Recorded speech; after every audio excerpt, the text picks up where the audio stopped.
Bismillahirrahmanirrahim. Assalamualaikum warahmatullahi wabarakatuh. Salatu wassalamu ala rasulillah wa ala alihi wa sahbihi wa man wala. Oke, jumpa lagi teman-teman di channel saya. Sekarang saya mau mengajak teman-teman untuk melihat ke suatu tempat yang cukup bersejarah. Bagi generasi Z, mungkin tidak banyak yang mengetahui tentang kisah kawasan ini di masa lalu. Kawasan ini merupakan kawasan yang sangat penting bagi negeri kita Indonesia, dan juga tempat ini memiliki nilai sejarah yang penting bagi perjalanan kisah sejarah dunia penerbangan di Indonesia. Tempat ini adalah Bandara Kemayoran, Jakarta.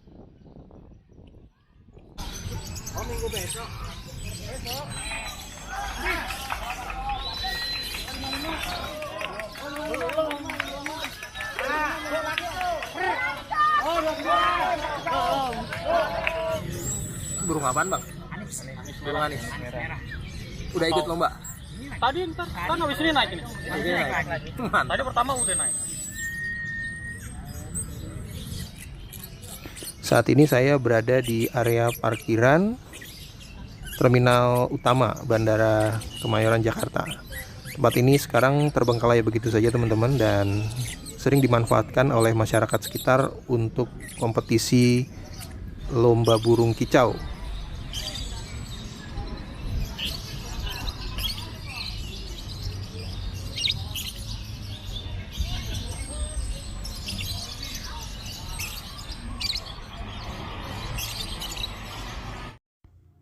Bandara Kemayoran di Jakarta ditutup pada tahun 1985.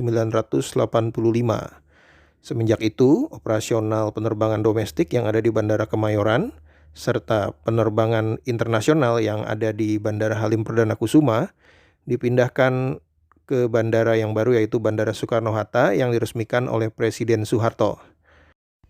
Setelah operasional, Bandara Kemayoran Jakarta ini dihentikan atau ditutup pada tahun 1986, masih dilakukan sebuah pagelaran akbar, yaitu Indonesian Air Show 86, di mana pesawat-pesawat yang dipamerkan di sana masih bisa melakukan lepas landas dan mendarat. Hingga kemudian setelah gelaran Air Show itu selesai, maka kawasan Bandara Kemayoran ini benar-benar menjadi kawasan atau lahan kosong yang dikelola oleh Sekretariat Negara. Hingga kemudian Sekretariat Negara mendirikan sebuah badan, yaitu PPPK, yang pendiriannya ditujukan untuk mengelola kawasan Bandara Kemayoran ini hingga sekarang. Sekarang saya berada di dalam terminal utama Bandara Kemayoran, Jakarta. Jadi dulu setelah bandara ini ditutup, mungkin kira-kira tahun 1990-an ya, setelah kawasan Kemayoran ini mulai dibangun bangunan-bangunan seperti perumahan rakyat, apartemen, dan lain-lain. Nah, terminal utama Bandara Kemayoran ini sempat menjadi kantor pusat Angkasa Pura. Nah, di tahun 2006 kantor pusat Angkasa Pura itu pindah, dan dari tahun 2006 hingga sekarang bangunan ini menjadi kosong seperti ini teman-teman. Masih belum difungsikan.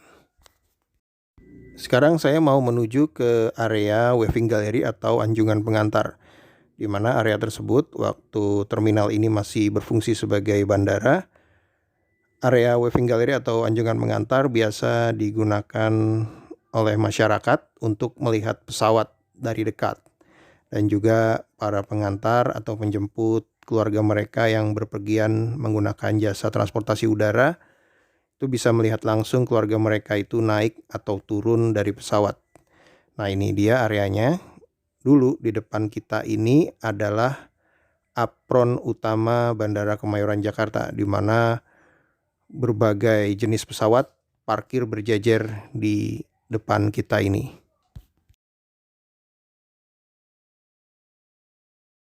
Salah satu yang paling tertanam dalam otak waktu DC-9 landing, jadi posisi di sini itu lagi keras-kerasnya reverse-nya, dan dia udah melambat di sini tapi reverse-nya masih cukup keras. suara reverse DC-9 dengan mesinnya yang terlihat mengkilat, dan seolah-olah bagi anak kecil ngeliat mesin yang berkilat itu kayaknya kesannya panas gitu loh, mesin yang berkilat tersebut. Jadi pesawat-pesawat di sini memang kelihatan gitu kan parkir-parkir, tapi memang yang paling menarik perhatian pasti yang baru landing.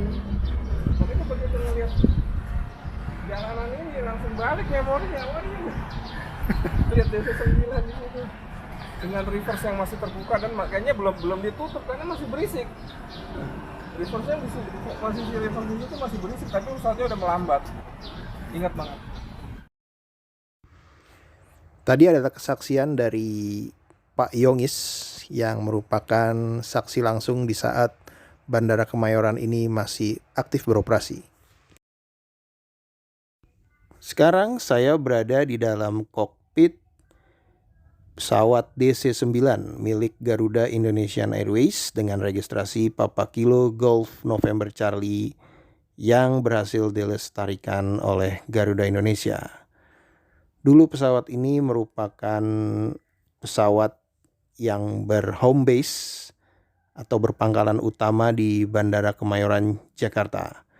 Pesawat ini melayani penerbangan domestik dari Bandara Kemayoran dan juga penerbangan internasional dan beberapa penerbangan domestik dari Bandara Halim Perdana Kusuma. Semua instrumennya ini masih mengusung teknologi pesawat era tahun 1960-an.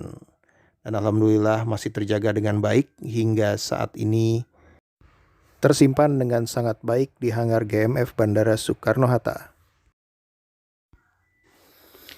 Di beberapa spot di bekas terminal Bandara Kemayoran ini memang sudah dibutuhkan perawatan yang cukup berat teman-teman, karena strukturnya sudah mulai rapuh dan keropos.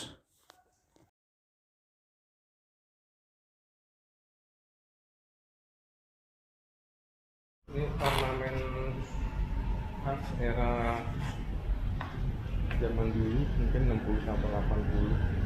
Model-modelnya kayak gini. Di motif-motif yang lain yang bisa kita lihat ya motif ya pasar senen zaman dulu gitu. Jadi ornamen tapi dia tuh tembus apa sih untuk aliran udara juga gitu loh, dan sirkulasi udara. Jadi selain untuk dikasih bentuk yang mungkin enak dipandang mata pada saat itu, juga untuk sirkulasi udara. Dulu waktu masih SD berangkat ke Medan, ke ujung Pandang, itu duduk di ruang tunggu sini, naik Fokker 27, Fokker 27 Pelita, Fokker 28 Pelita, nunggunya di sini.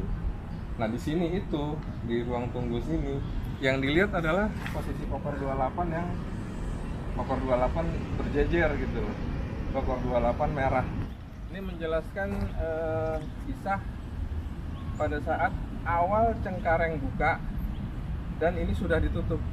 Nah jadi untuk seperti dulu naik penumpang Mandala itu disediakan bis jemputan di sini. Kita tetap diarahkan ke sini dari parkiran ini naik bis ke Cengkareng. Nah waktu itu kebetulan kan kita pesawatnya pagi jam 7-an gitu, jadi di sini, jadi sebelum subuh kita udah kumpul di sini rame-rame gitu kan. Suasana gelap gulita, lampu seadanya di bawah-bawah bis itu. Nah terus udah kita masuk gitu, tiba-tiba ya orang yang bantu ngangkut barang tadi mintain duit, terus mintainya duitnya kelewatan. Bapak saya ngamuk, penumpang lain juga ngamuk. Akhirnya ya nego di tengah bayarnya gitu loh. Nah, habis itu bis berangkatlah ke sana ya. Udah jam 7, kita jam 7.08 akhirnya kita udah naik pesawat. Ya, sekarang kita akan melihat sebuah pesawat yang sudah terbengkalai dan masih relatif utuh di bagian kokpitnya. Pesawat ini adalah pesawat yang dioperasikan oleh Garuda Indonesia dari tahun 1982 hingga tahun 1998.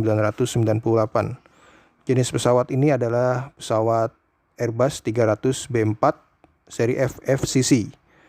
Ini adalah Airbus 300 B4 seri 200 yang dipesan khusus oleh Garuda Indonesian Airways pada tahun 1982 yang pada waktu itu dipimpin oleh Bapak Wiweko Supono, di mana di masa itu Airbus menawarkan konsep two-man cockpit operation untuk pesawat berbadan lebar.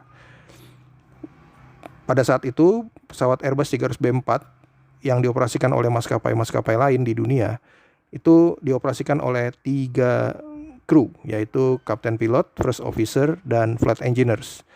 Dan pada tahun 1982 ini, pihak Airbus mempunyai konsep pesawat Airbus 300B4 yang dapat dioperasikan hanya dengan 2 kru saja, yang sudah meniadakan fungsi flight engineers. Sehingga pada saat itu pesawat ini ditawarkan oleh Airbus ke pihak Garuda Indonesia dan mendapat sambutan baik oleh Bapak Wiweko Supono. Sehingga Bapak Wiweko Supono langsung memesan pesawat ini untuk dioperasikan di jajaran armada Garuda Indonesian Airways dan kemudian menjadi terobosan baru di dunia penerbangan internasional, di mana setelahnya pabrikan pesawat lain di dunia mulai meninggalkan fungsi flight engineers pada pesawat badan lebar mereka, sehingga pesawat berbadan lebar mulai bisa dioperasikan hanya dengan 2 awak pesawat, yaitu kapten pilot dan first officer hingga saat ini. Sistem navigasi jarak jauh yang diusung oleh pesawat Airbus 300B4 FFCC ini adalah dengan menggunakan Omega Navigation System. Omega Navigation System ini sekarang sudah punah, sudah tidak digunakan lagi dalam dunia penerbangan. Omega Navigation System ini sudah sangat kuno jika dibandingkan dengan sistem navigasi satelit atau GPS yang umum digunakan oleh dunia penerbangan di era modern ini. Sebuah tragedi pilu pernah terjadi dengan pesawat Airbus 300B4 FFCC Garuda ini di tahun 1997, di mana saat itu penerbangan GA152 mengalami kecelakaan menabrak gunung di kawasan Sibolangit di Medan, Sumatera Utara dan menewaskan seluruh awak pesawat dan penumpangnya. Bangunan Tower ATC Bandara Kemayoran merupakan bangunan cagar budaya yang masih berdiri di kawasan Bandara Kemayoran hingga saat ini. Selain Tower ATC Bandara Kemayoran, terdapat pula cagar budaya, yaitu berupa ruang VIP yang berdiri di samping terminal Bandara Kemayoran. Di dalam ruang VIP tersebut terdapat karya seni seniman maestro Indonesia yang dibuat pada tahun 1957 atas prakarsa Bung Karno. Demikian video kali ini. Barakallahu fiik. Assalamualaikum warahmatullahi wabarakatuh.